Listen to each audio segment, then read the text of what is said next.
Picture this. You are not standing in a museum, reading placards beneath glass, your footsteps echoing against polished marble.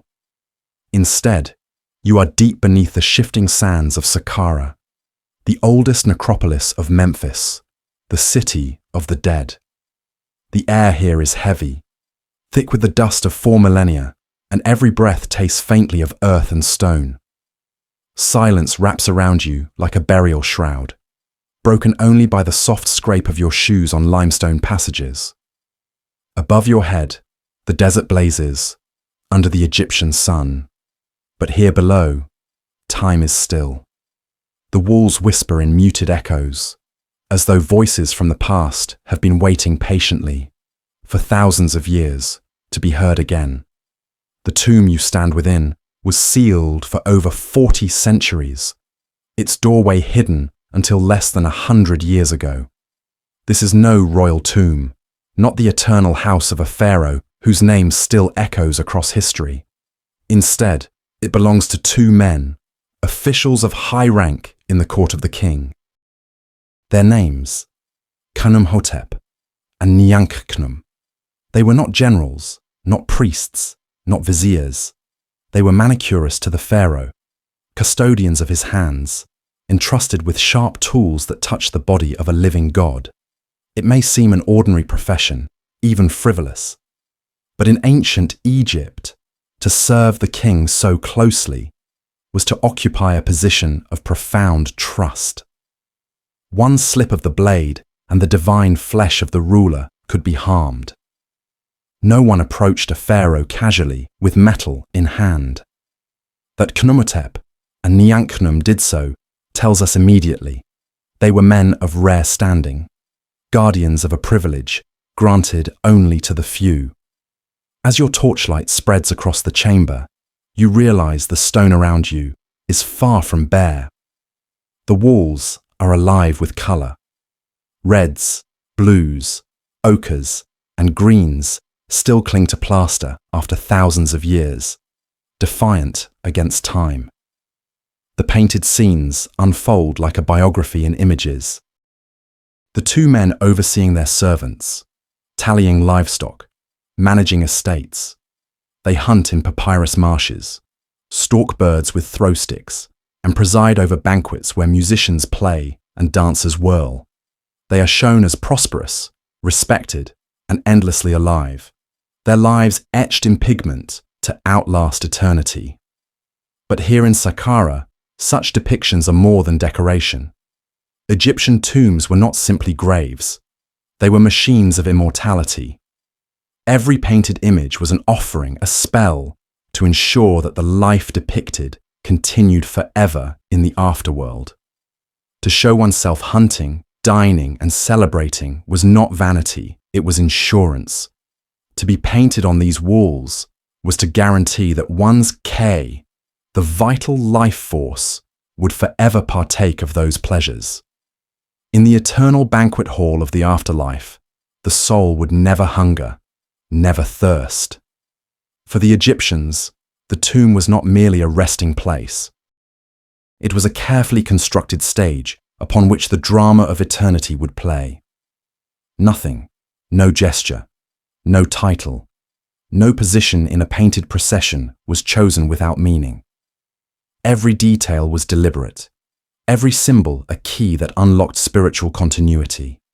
When Khnumhotep and Nyankhnum chose how to portray their lives, they were choosing how to live forever. And this is where the strangeness begins to stir.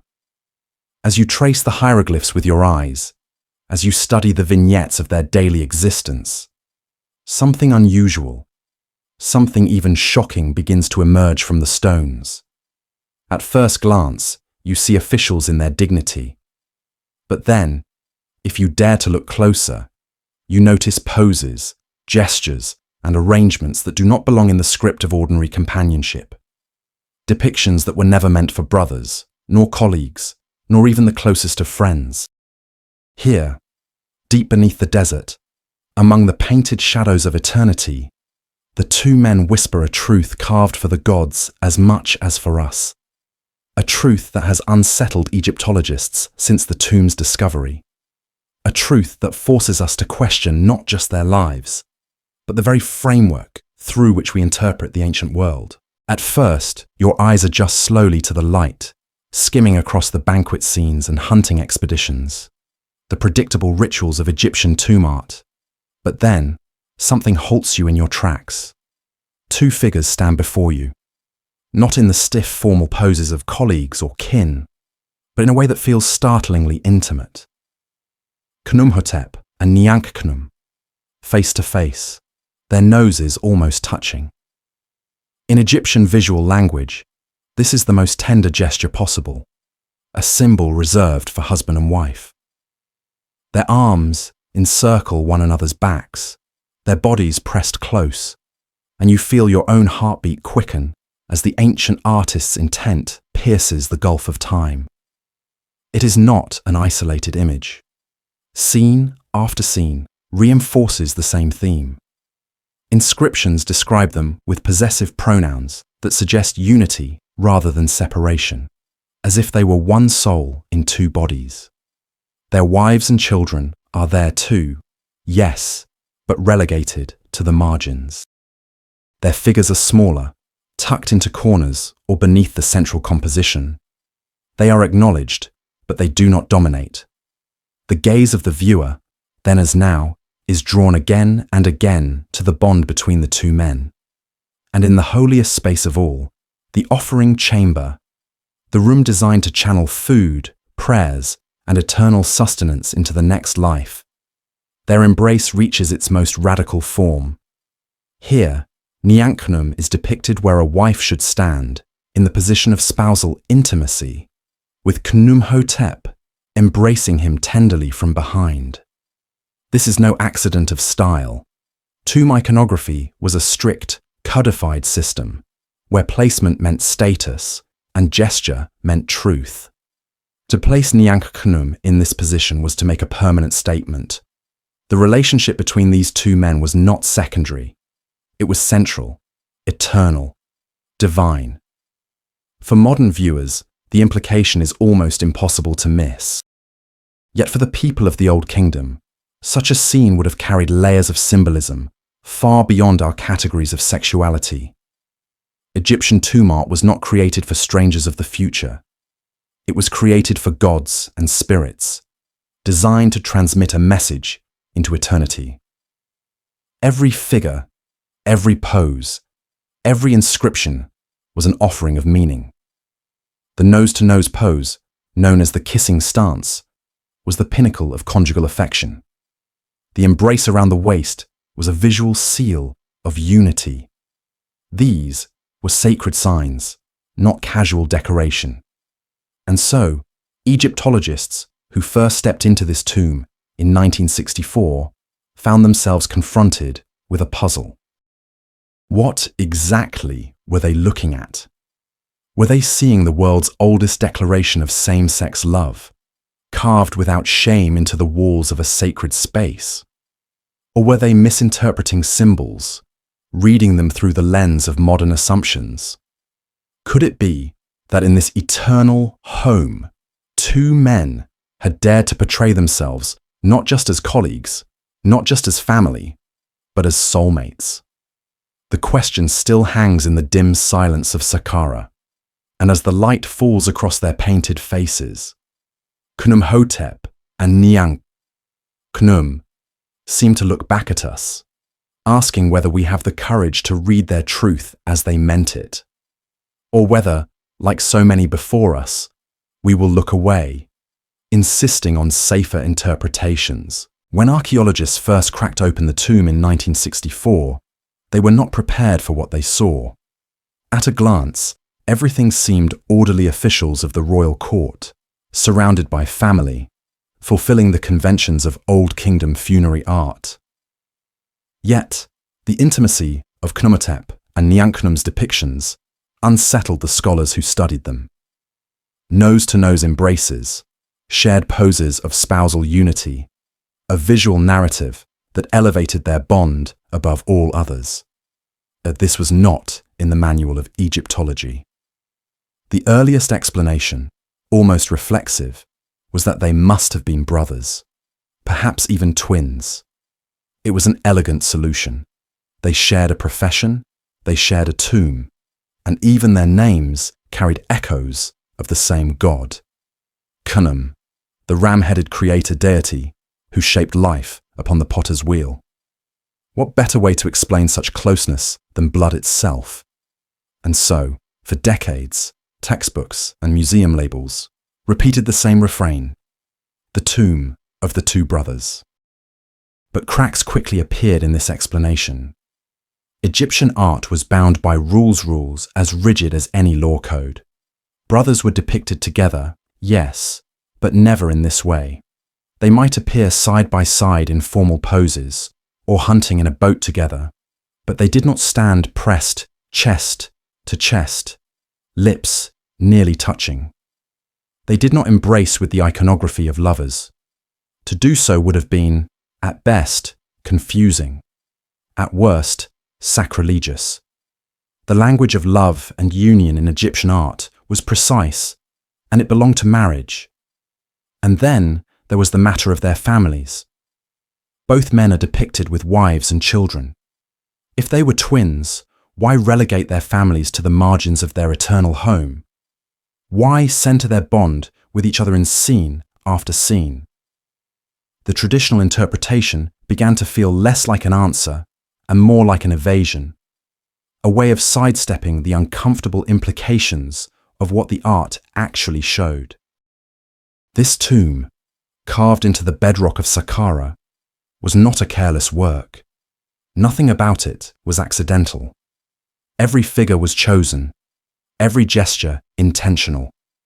To assume that two brothers were simply misrepresented in the most intimate pose of Egyptian art was to underestimate the sophistication of the very culture we sought to understand.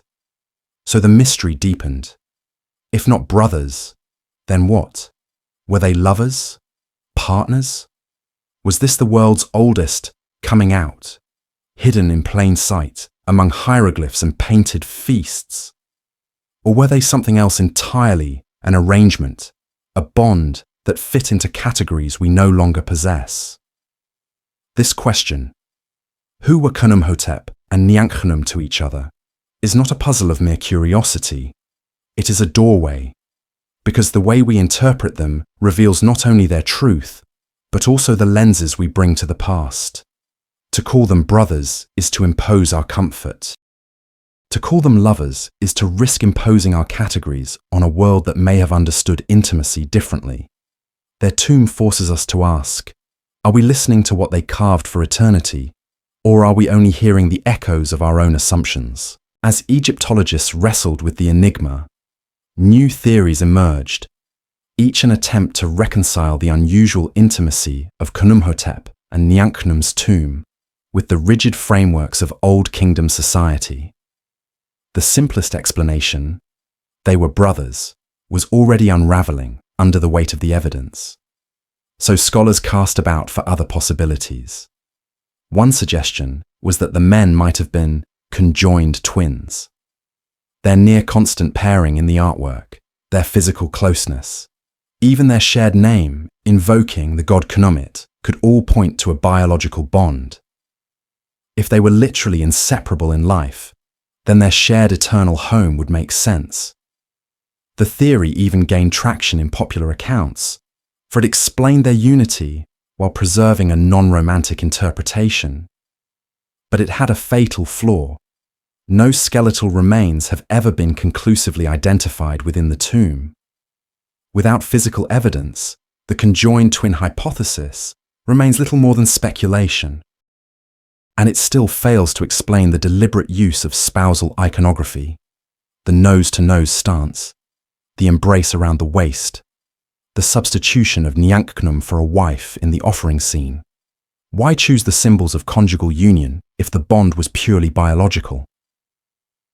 Other scholars leaned into the idea of deliberate ambiguity. Perhaps the tomb was crafted to allow multiple readings. To the casual eye, or to the conservative observer, the men could be understood as brothers. To those who knew them more intimately, or to the gods themselves, the truth of their relationship might shine through in the coded language of art. Egyptian culture thrived on layered meanings. In their religious texts, myths often contained veils of allegory.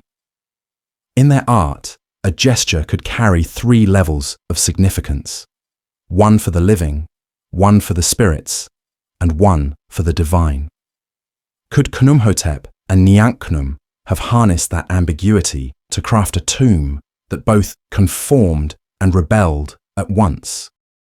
This layered reading gains strength when we consider how Egyptian art was not meant to be seen in the way we see it today. We look with the eyes of outsiders, separated by 4,000 years.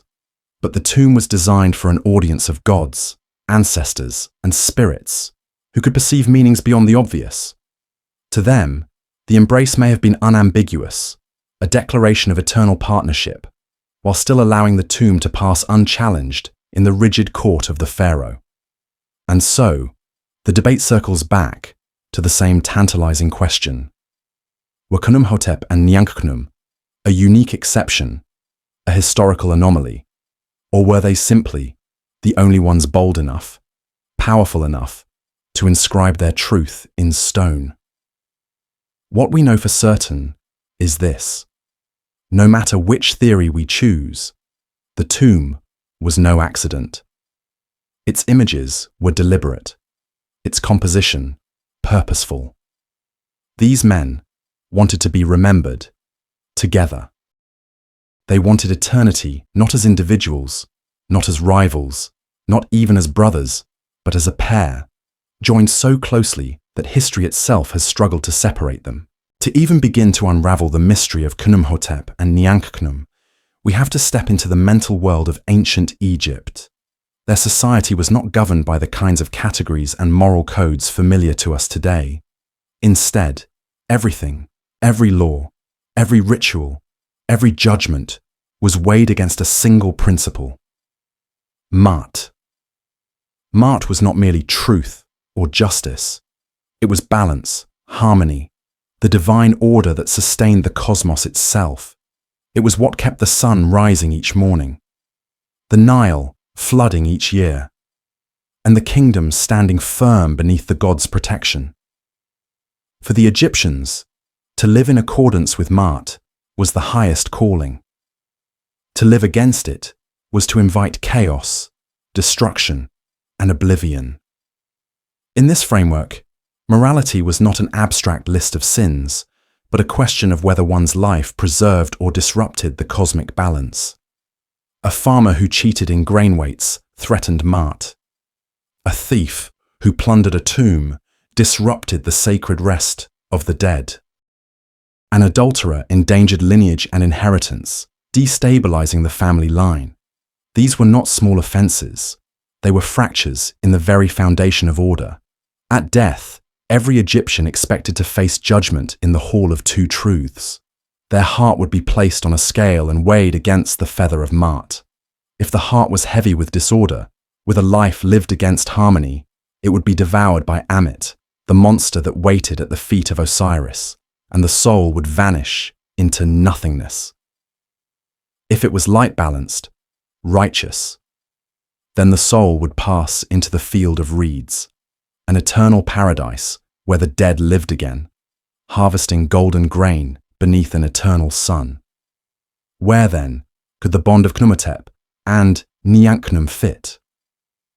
On the surface, a same-sex relationship in a society that prized procreation might seem to violate cosmic balance. Family lines had to continue. Sons had to be born to perform offerings at their fathers' tombs. Without children, the dead risked starvation in the afterlife, cut off from the rituals that nourished their ka. This was not just social duty, it was survival beyond death. And yet, here on the walls of their tomb, Khnumhotep and Nyankhnum did not hide. They presented their bond openly, even proudly, at the very center of their eternal existence. Their wives and children appear, yes, but their union dominates.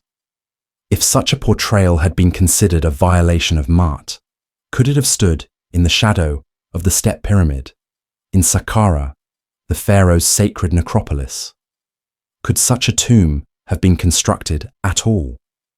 The very existence of their monument suggests something remarkable. Whatever their relationship was, it was not understood as a disruption of divine order. It was not hidden, not erased, not punished. Instead, it was painted in color and carved in stone, as if it were a truth to be celebrated in the eyes of gods and men alike. This forces us to reconsider our assumptions. Perhaps, in the Egyptian vision of the world, balance could be achieved in ways beyond simple procreation. Perhaps Khnumhotep and Nyankhnum fulfilled their duties, marrying, fathering children, while also elevating a different kind of bond to the level of eternity.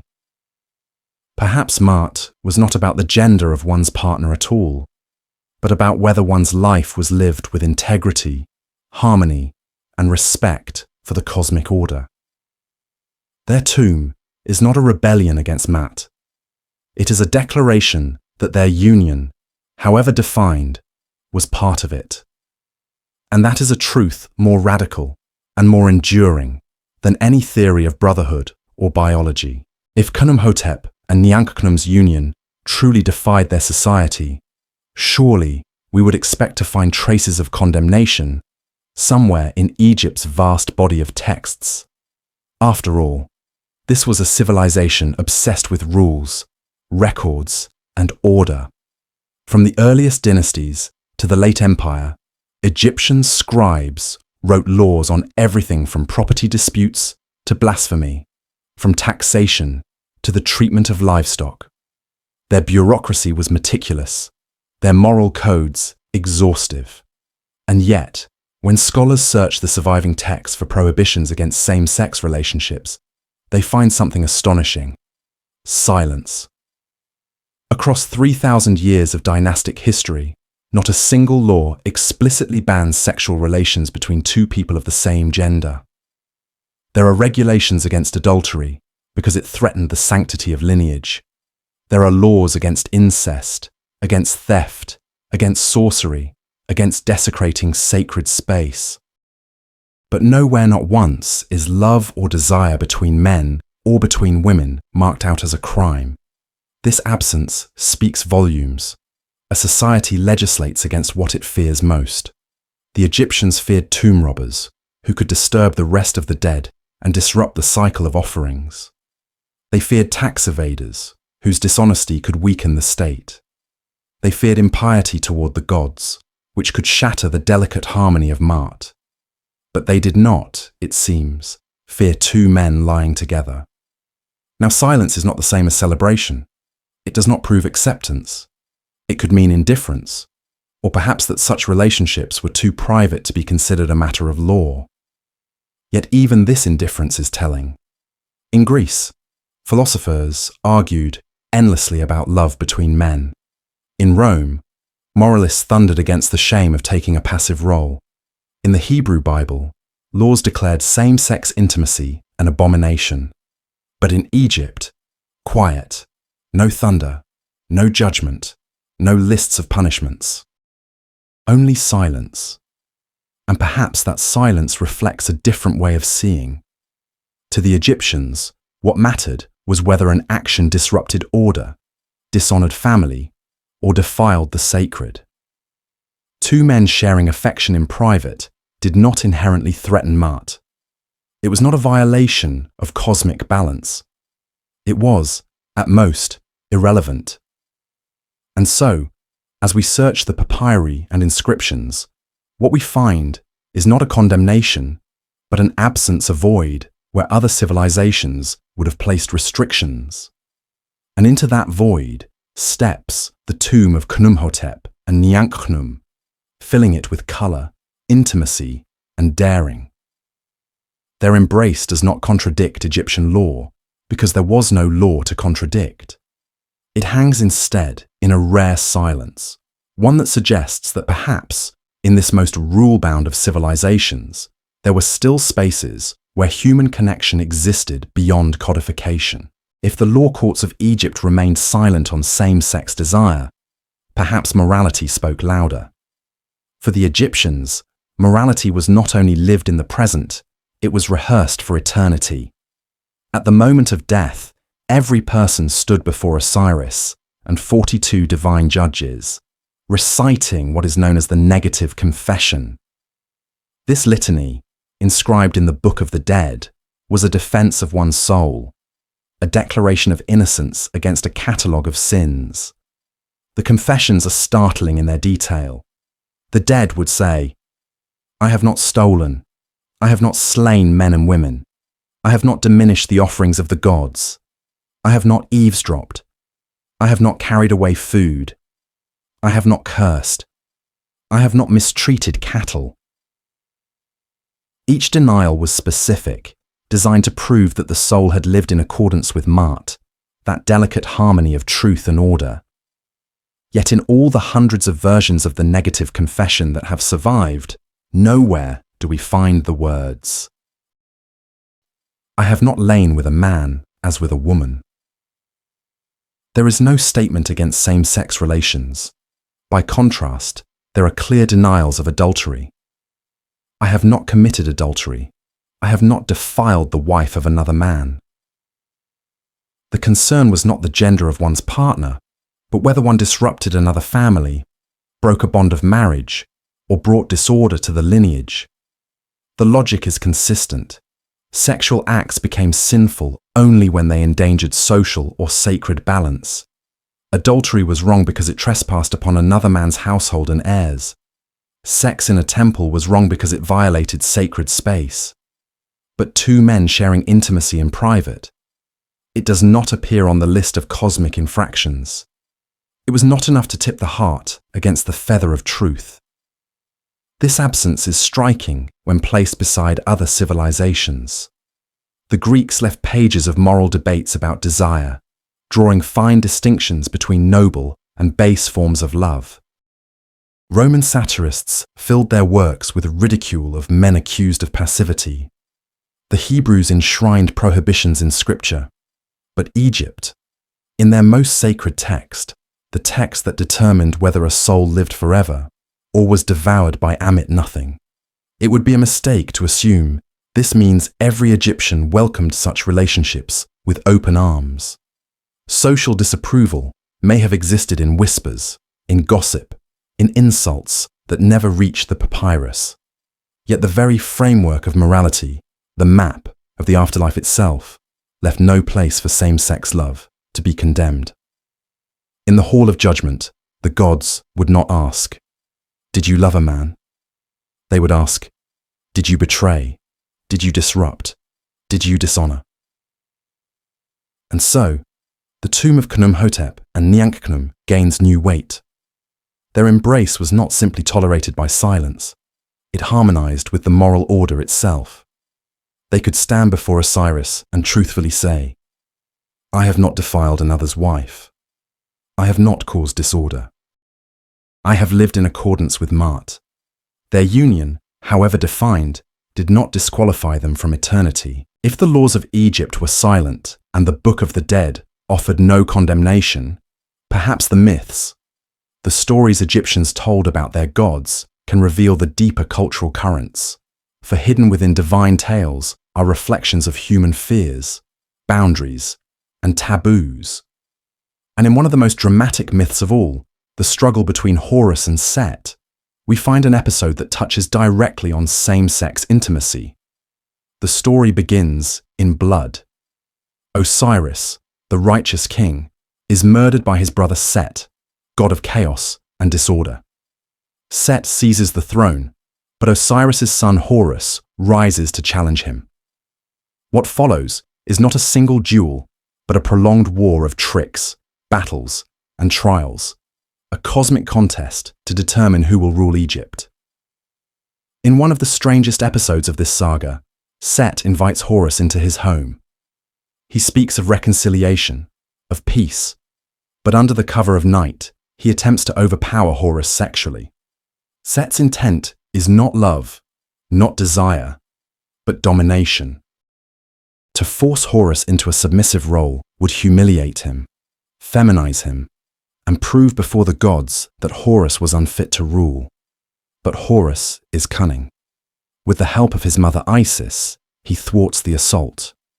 Isis captures Set's semen in her hands, casting it into the river, and secretly arranges for Horus's own seed to be placed on Set's food lettuce, his favorite dish.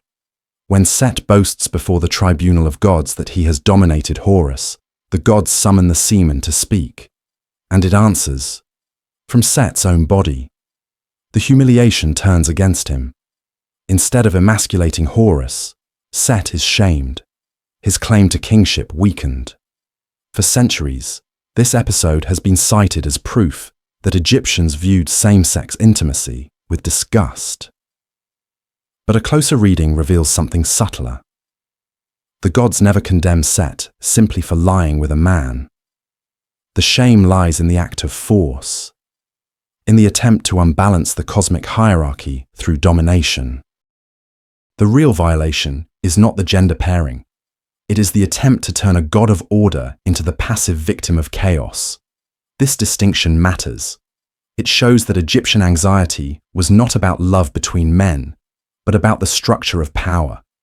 To be penetrated was to be placed in the role of the weak, the dominated. To be the active partner was to retain strength. The act itself was not condemned, only the imbalance it symbolized. When we place this myth beside the tomb of Khnumhotep and Nyankhnum, the contrast is striking. In the tomb, there is no hierarchy, no victor and victim. Their embrace is mutual, their faces equal, their bodies pressed in harmony rather than violence. They are not Horus and Set, locked in domination. They are partners depicted as one. The myth of Set and Horus reveals the cultural framework. Same-sex acts could symbolize humiliation if they disrupted the order of dominance. But Khnumhotep and Nyankhnum seem to have carved out something else entirely, a union not of hierarchy, but of equals. In doing so, they challenged not just artistic convention, but perhaps the very logic of the myth itself. The myth of Horus and Set reveals something crucial about the ancient Egyptian worldview. Intimacy between men was not judged by the gender pairing itself, but by the question of power. Who acted and who received? Who dominated and who was made submissive? In a society where masculinity was synonymous with authority, the act of penetration was equated with strength, while passivity was cast as weakness, as femininity. This framework was not unique to Egypt. Across the Mediterranean world, similar logics prevailed.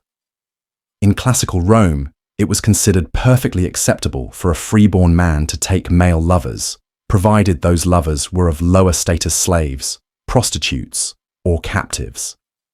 But if that same Roman man allowed himself to be penetrated, he was mocked as effeminate, stripped of his dignity. The shame was not in desire, but in the surrender of dominance. Even in Greece, where philosophers like Plato could wax lyrical about the nobility of male love, the underlying hierarchy persisted. The older partner was the teacher, the guide, the one who acted. The younger was the pupil, the beloved, the one acted upon. Only by maintaining this imbalance could the relationship be seen as virtuous. Egypt seems to have shared in this wider ancient logic. The Set and Horus myth is clear. The shame lay in being forced into submission, not in the fact that the act was between two males. The Egyptians, like their neighbors, seem to have understood desire through the lens of dominance and passivity. And here lies the brilliance and perhaps the audacity of Khnumhotep and Nyankhnum. Their tomb does not show one man above the other, one active and one passive. It shows them side by side, nose to nose, arms around each other in perfect symmetry. The art rejects the binary of dominance altogether. In their eternal embrace, they are equals. To carve such imagery in stone was no trivial gesture. Tomb art was a declaration to the gods of who you were and what you claimed as truth. By presenting themselves not as master and subordinate, but as partners of equal stature, Khnumhotep and Nyankhnum pushed against the boundaries of their cultural framework. They did not embody the shame of Set or the victory of Horus. They wrote a different story altogether, one of shared power, shared status, and shared love. This is what makes their tomb such an anomaly. Egyptian art had space for hierarchy, for dominance, for patronage and kinship. But here, in the very shadow of the step pyramid of Djoser, lies something almost unheard of. The eternal image of two men who declared through symmetry and intimacy that they belonged to each other as equals. Outside the painted walls of Khnumhotep and Nyankhnum's tomb, the Egyptian record offers only fragments, fleeting hints, scattered whispers of same-sex desire.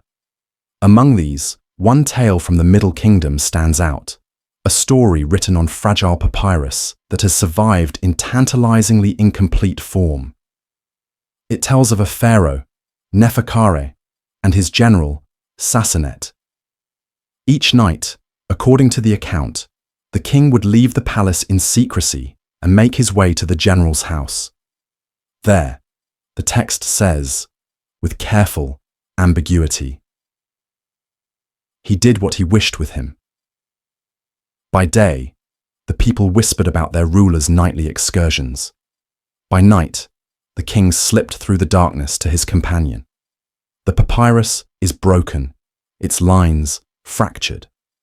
We cannot know the full story, and perhaps that is part of its enduring power. What remains to us is a glimpse, an insinuation, a king who risked gossip to spend his nights with another man. Strikingly, the story does not condemn him. It does not portray his visits as sin, nor as a violation of Ma'at.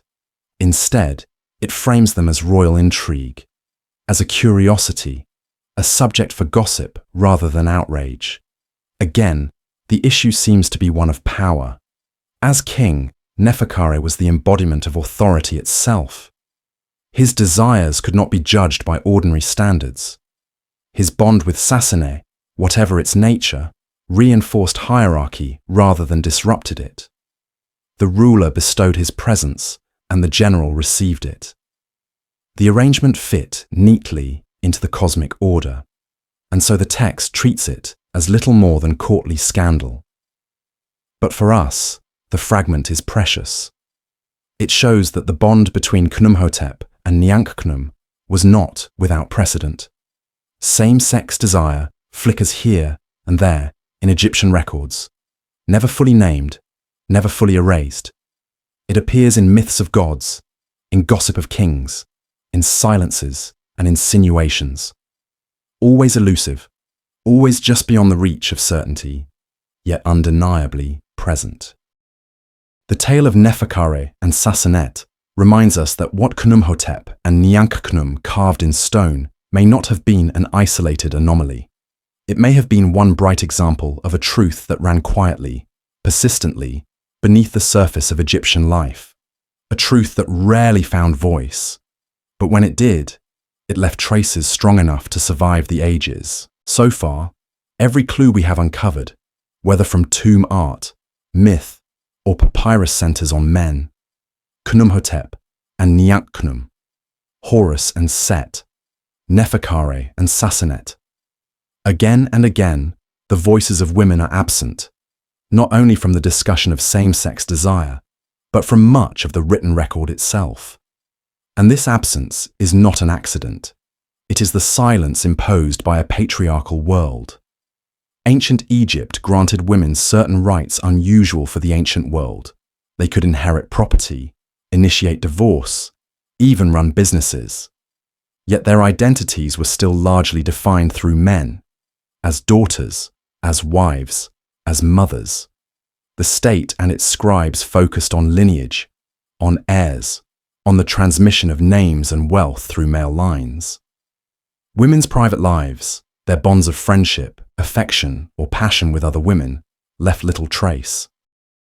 If two women loved one another in ancient Memphis, where would their story appear?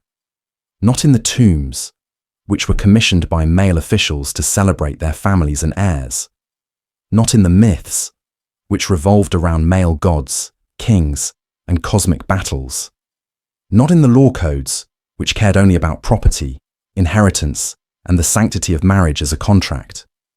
A relationship between women, if it existed outside the framework of men, was invisible to the machinery of history. And yet human nature does not change. Desire, tenderness, longing, they cannot have been absent. Somewhere behind the high walls of houses, in the inner chambers where only women gathered, such bonds must have flourished. A servant leaning too long into the ear of her mistress. Two women in the weaving room exchanging glances heavy with meaning. A queen and her handmaiden slipping into each other's rooms under the cover of night. All of it possible. None of it recorded.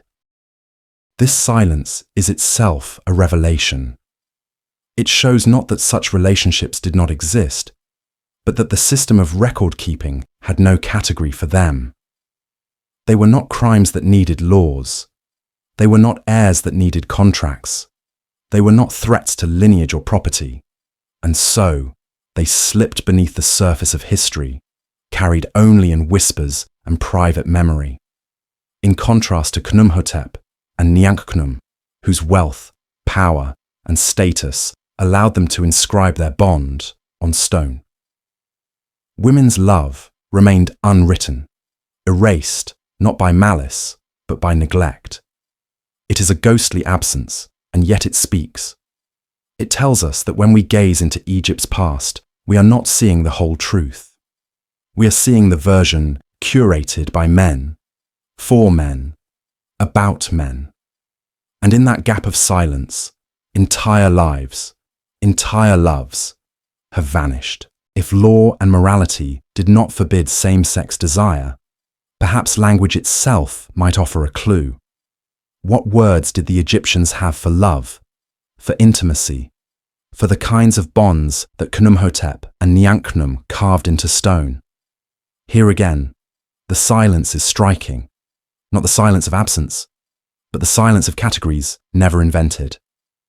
There is no known Egyptian word that translates directly to homosexual, gay, or even same-sex. Their vocabulary contained verbs for acts, nke, to copulate, for instance, but not nouns that crystallized identity around those acts. To be defined by whom one loved or whom one desired seems alien to their way of thinking. One could be a scribe, a priest, a farmer, a father, a wife. But to be a homosexual, the language does not allow it. What they did have were insults, rare and slippery. One term, sometimes rendered as coward or effeminate, appears occasionally in texts. Scholars debate its meaning. Was it a slur at a man's character, suggesting weakness or lack of masculinity? Or did it, in some contexts, carry a sexual undertone, branding someone as unmanly in the way Romans would scorn a passive partner? The ambiguity itself tells us much. The Egyptians may have mocked certain behaviors, but they did not construct enduring categories around desire. This linguistic absence matters. Language shapes thought. Without a word for homosexual, the Egyptians could not define or police such an identity. They saw acts, roles, duties, not inner labels. A man could sleep with his wife, father children, and also share an intimate bond with another man, without any contradiction demanding explanation. The culture did not divide people into types based on desire. It weighed them instead by order, by propriety, by whether their lives sustained Maat. This is why the inscriptions in Khnumhotep and Nyankhnum's tomb are so haunting.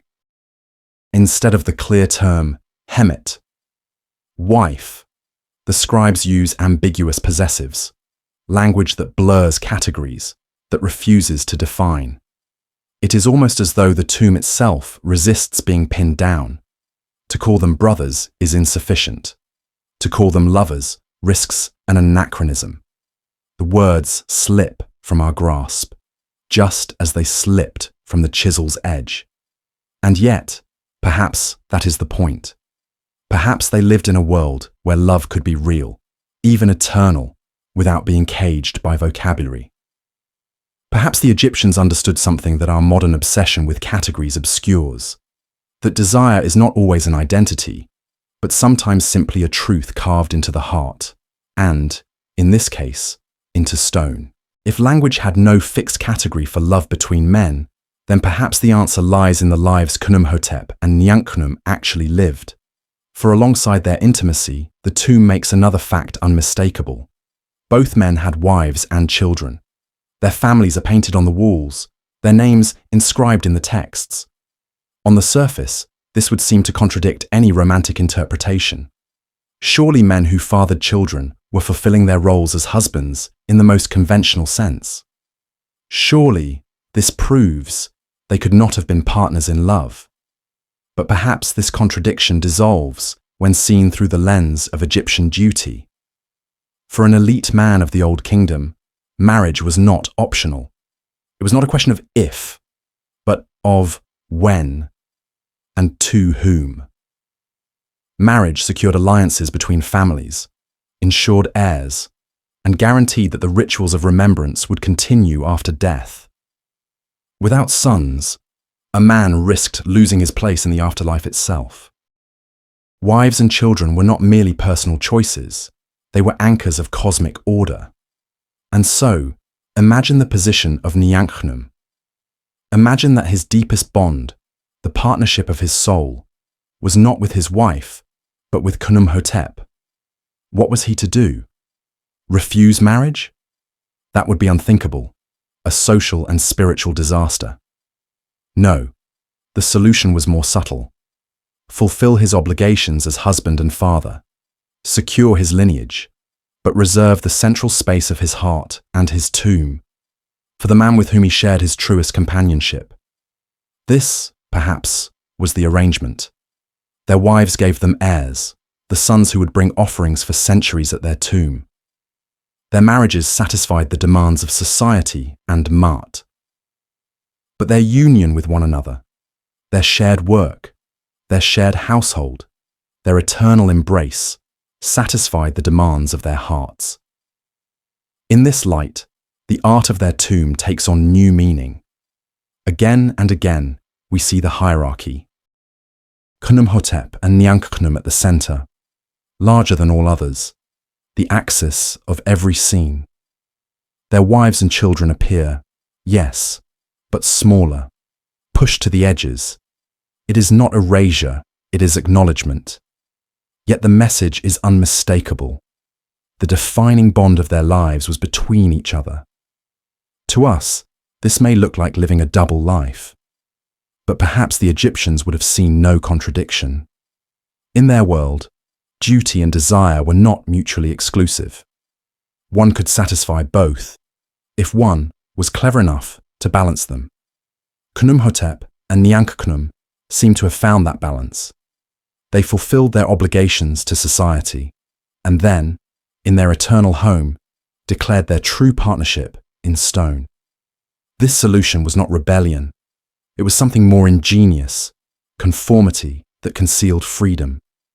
They played the game of order so well that within its rules they carved out a private eternity. And in doing so, they may have revealed not only their love, but also the surprising flexibility that existed in a world we imagine as rigid.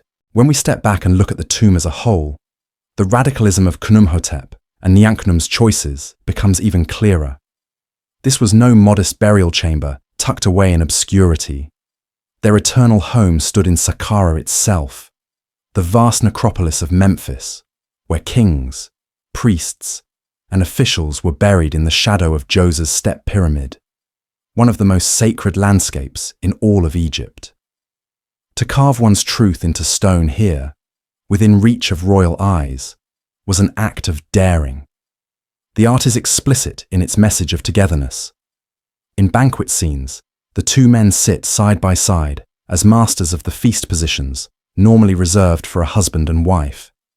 In marsh scenes, where the elite are usually shown hunting or fishing with their spouses, Khnumhotep and Nyankhnum appear together, their movements mirrored in unison. Their embrace in the offering chamber, with Nyankhnum in the wife's position, is the final declaration. Theirs is the central bond of the tomb, the heart of their eternity. The inscriptions only deepen the enigma.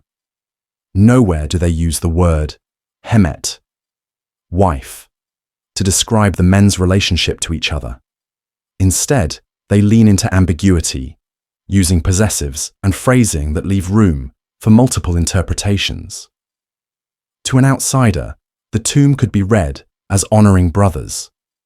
To those who understood the subtleties of Egyptian symbolism, it spoke more boldly. These men were united as one. Even their names seem to reinforce the point. Both invoke the god Khnum, the ram-headed potter who shaped life itself from clay. Khnumhotep can be read as Khnum is satisfied. Nyankhnum means life belongs to Khnum.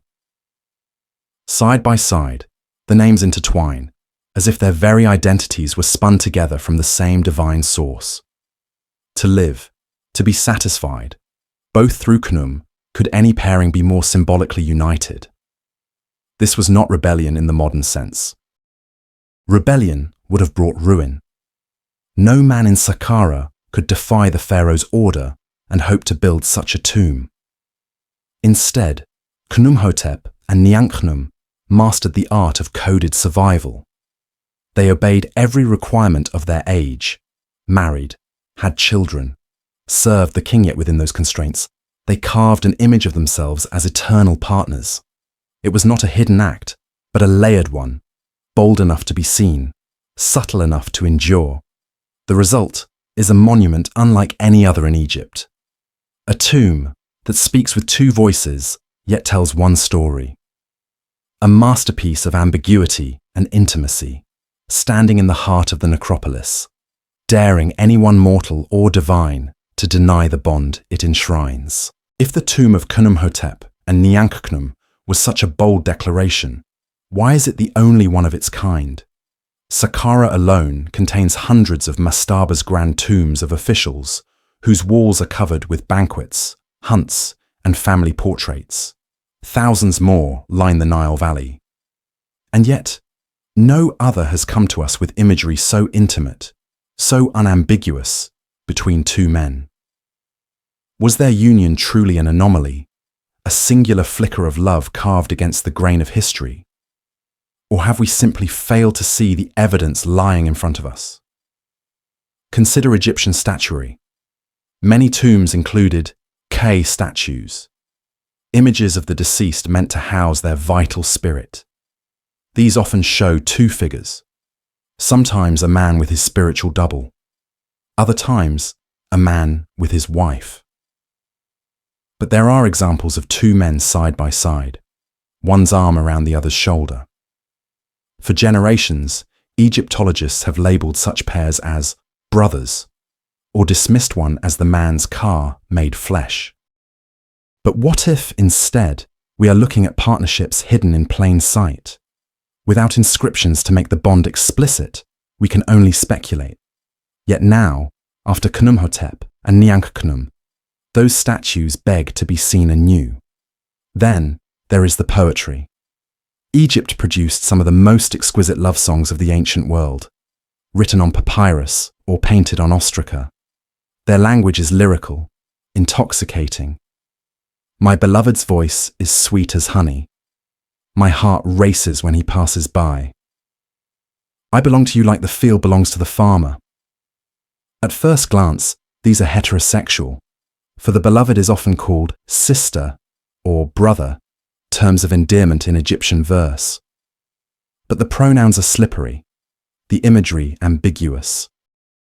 Could some of these poems, traditionally read as the voice of a man to a woman, have been written from man to man or woman to woman? Modern scholars like Richard Parkinson have suggested exactly that.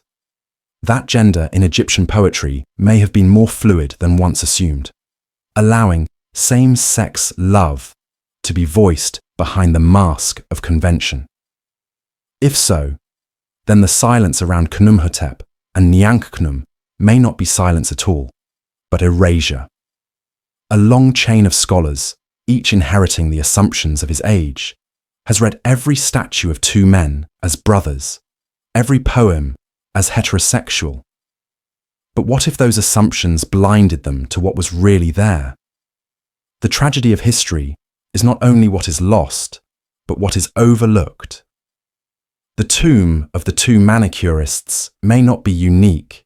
It may simply be the only one whose truth is too loud, too undeniable to be disguised. Around it, scattered across Egypt's ruins, may be other whispers, other fragments of same-sex love, waiting for us to look again with clearer eyes. To search for those other whispers, we turn to one of the most enigmatic figures in Egyptian history, Pharaoh Akhenaten. His reign in the 14th century BCE shattered traditions that had stood for over 1,000 years. He cast aside the vast pantheon of gods, Amun, Osiris, Hathor, and countless others, and declared devotion to a single deity, Aten, the radiant disk of the sun. He moved the capital to a new city, Amarna. He transformed art, ritual, and even the image of the royal body. It is this art, especially, that unsettles and intrigues. Akhenaten is depicted in ways no pharaoh before or after allowed. His figure is elongated, his neck swan-like, his hips wide, his belly full, his thighs rounded. He appears both masculine and feminine, fertile yet delicate, a being of blurred boundaries. His queen, Nefertiti, is shown with features nearly identical to his own, as though the two were mirrors of each other, male and female made indistinguishable under Aten's light. And then there is Smenkhkare, a mysterious co-ruler or successor whose identity remains a subject of fierce debate. Was Smenkhkare Akhenaten's brother, his son, or perhaps his lover? Some reliefs appear to show Akhenaten and Smenkhkare in poses of intimacy, sitting side by side beneath the rays of Aten, their bodies angled toward one another in gestures usually reserved for husband and wife. In the radical world of Amarna, where even the gods were redefined, could the boundaries of love and kingship have been redrawn as well? The evidence is fragmentary, tantalizing.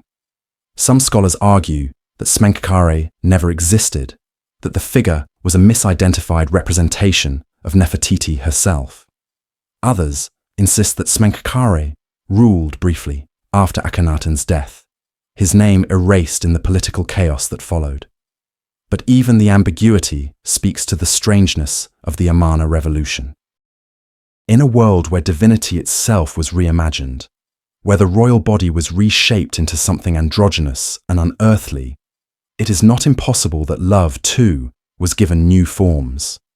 Perhaps Akhenaten saw himself as embodying both male and female, the totality of creation under Aten. Perhaps his intimacy with Smenkhkare, if such intimacy existed, was an extension of that philosophy, a union that transcended the categories of gender, a partnership as fluid as the sun's rays that touched all life. We cannot know for certain, but Akhenaten's reign reminds us of something essential. Even within Egypt's seemingly rigid traditions, there were moments of rupture, of reinvention, of possibilities glimpsed and then buried. The tomb of Khnumhotep and Nyankhnum may not stand alone. It may belong to a lineage of quiet rebellions, moments when Egyptians dared to inscribe truths that official history would later try to erase. If Khnumhotep and Nyankhnum's world allowed space, however narrow for their bond, that fragile tolerance would not last forever. Egypt did not remain unchanged. Conquerors came, each carrying with them new gods, new laws, new ways of policing the body and the soul. With each wave, the silence that once surrounded same-sex love hardened into condemnation. The first great shift came with the Greeks. In 332 BCE, Alexander the Great swept into Egypt, and with him came Hellenistic culture. The Greeks, themselves held contradictory views. In Sparta, same-sex relationships were woven into military life, but in Athens, they were codified into strict roles of mentor and beloved, active and passive. Desire was permitted, even celebrated, but only within rigid boundaries. Egyptian ambiguity gave way to Greek categorization. Then came Rome.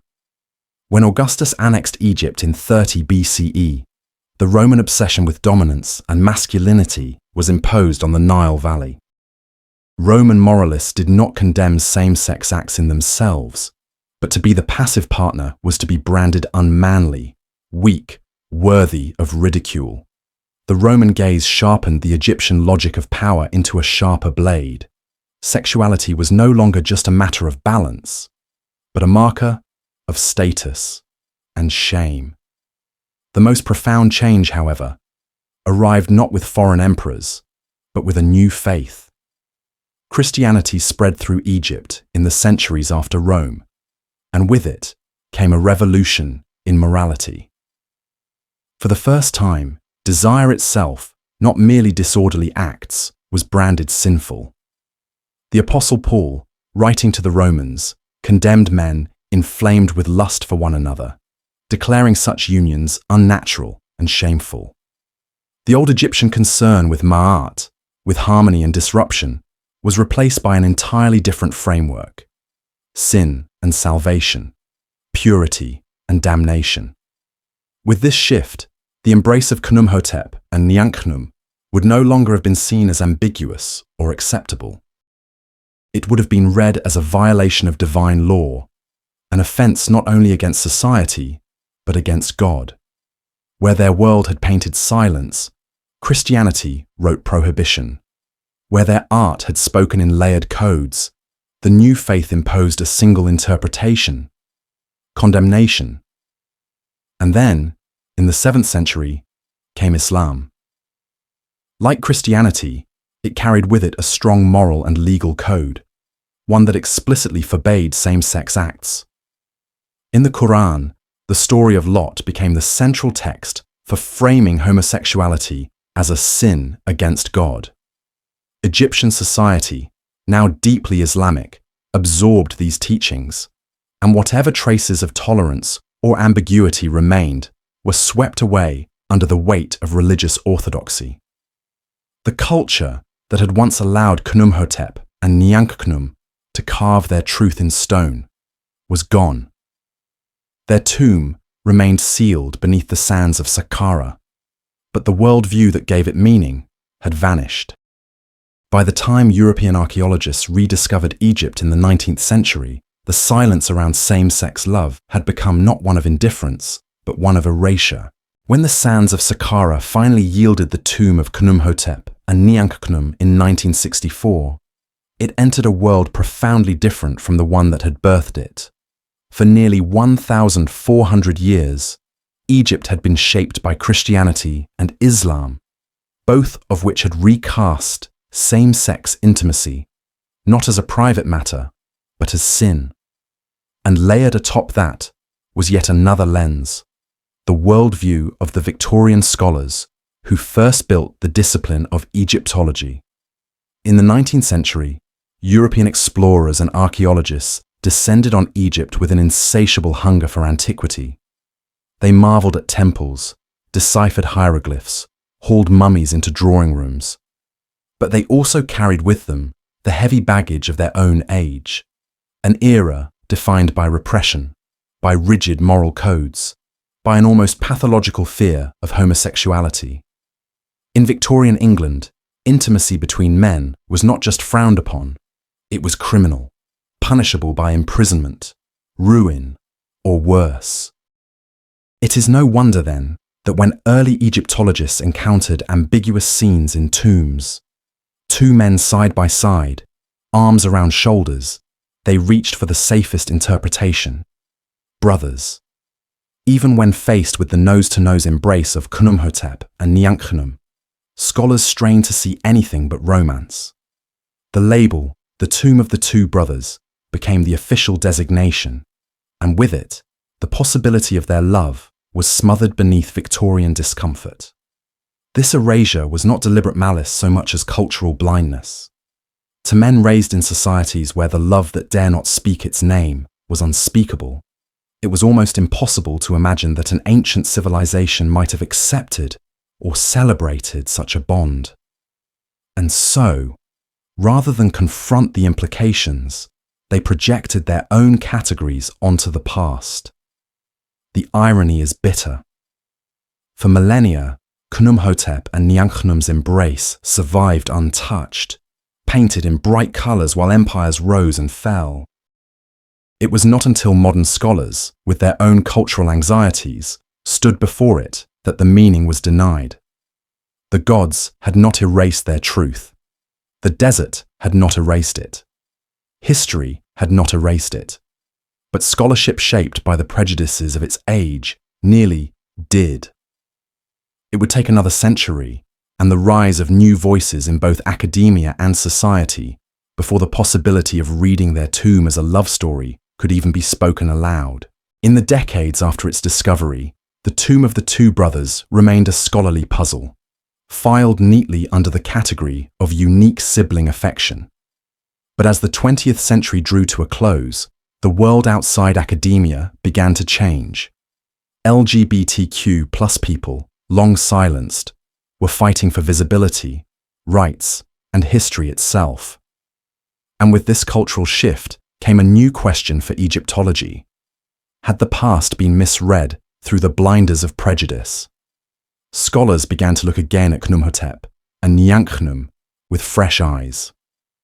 Richard Parkinson, a leading Egyptologist, was among the first to argue that the imagery could not be so easily dismissed as brotherly love. He pointed out that the nose-to-nose stance and waist embrace were the most intimate gestures in the visual language of ancient Egypt symbols reserved for conjugal union. The ambiguity of the inscriptions, the way their wives and children were marginalized in the art, all suggested something deeper than fraternity. At the same time, the broader academic world was being reshaped by queer theory. Historians across disciplines were re-evaluating the silences of the past, asking whose stories had been erased, whose voices had been ignored. Was same-sex love absent from the record, or had generations of scholars simply chosen not to see it? The tomb in Saqqara became a focal point of this debate, a case study in how culture, power, and bias shape the telling of history. Outside of universities, activists and artists seized on the story as well. To many in the LGBTQ+ community, Khnumhotep and Nyankhnum became symbols of endurance, proof that love between men was not a modern invention, but part of the human story, stretching back thousands of years. Their painted embrace, preserved against all odds, stood as a kind of ancestral testimony. We were always here. Reclaiming their story does not mean imposing modern labels. The Egyptians had no word for gay, no identity category that matched ours. But reclaiming it means listening carefully, peeling away the layers of assumption left by Victorians, by religious moralists, by centuries of silence. It means allowing their tomb to speak in its own voice, to acknowledge the possibility that these men were partners, bound not only in life, but in eternity. In doing so, we reclaim more than just their story. We reclaim a piece of ourselves. We acknowledge that love has always found ways to exist, even in rigid societies, even beneath sands of forgetting. And we remind ourselves that history is not fixed stone, but living dialogue shaped by who tells it and by who dares to listen. And so, at last, we return to where we began, deep beneath the sands of Saqqara, in the painted silence of a tomb nearly 4,500 years old. The colours may have faded, the plaster may have cracked, but the images remain. Two men, arms entwined, faces almost touching, a bond inscribed for eternity. Why does their story matter? because it reminds us that history is never only about kings and battles, laws and empires. It is about people, about the ways they lived, loved, and carved meaning into their fleeting lives. Khnumhotep and Nyankhnum were not pharaohs. They were not generals. They were manicurists, servants of the king. Yet their tomb speaks louder across time than many monuments of rulers whose names we can barely recall. It matters because their embrace unsettles our assumptions. We often imagine the ancient world as rigid, conservative, intolerant. And yet here, in the heart of Egypt's sacred necropolis, we find a monument that seems to tell us otherwise, that love, in all its forms, was not erased, not hidden, but carved openly in stone. Perhaps their society was not as simple as we imagine. Perhaps it allowed space for truths we have only recently relearned how to see. It matters too, because of what happened after. For centuries, their story was silenced, not by the sands, but by conquerors, by religions, by Victorian scholars who could not accept what they were seeing. Their truth was buried not once, but many times, each erasure a reflection not of them, but of us. Only now, in an age more willing to listen, do we begin to hear their voices again. And finally, it matters because their story is not only about them, it is about us. It forces us to ask, what do we see when we look at the past? What do we refuse to see? How much of history is shaped not by evidence, but by the prejudices of those who interpret it? The tomb of Khnumhotep and Nyankhnum is not just a curiosity, it is a mirror. In it, we glimpse both the endurance of love and the fragility of memory. We see how truth can be preserved in stone, and yet distorted by the stories we choose to tell. We hear, faintly, the whisper of two men across 4 millennia, saying simply, "We were here. We loved. Remember us." And perhaps that is the deepest meaning of all, that history is full of whispers like theirs, waiting for us to quiet our own assumptions and finally listen.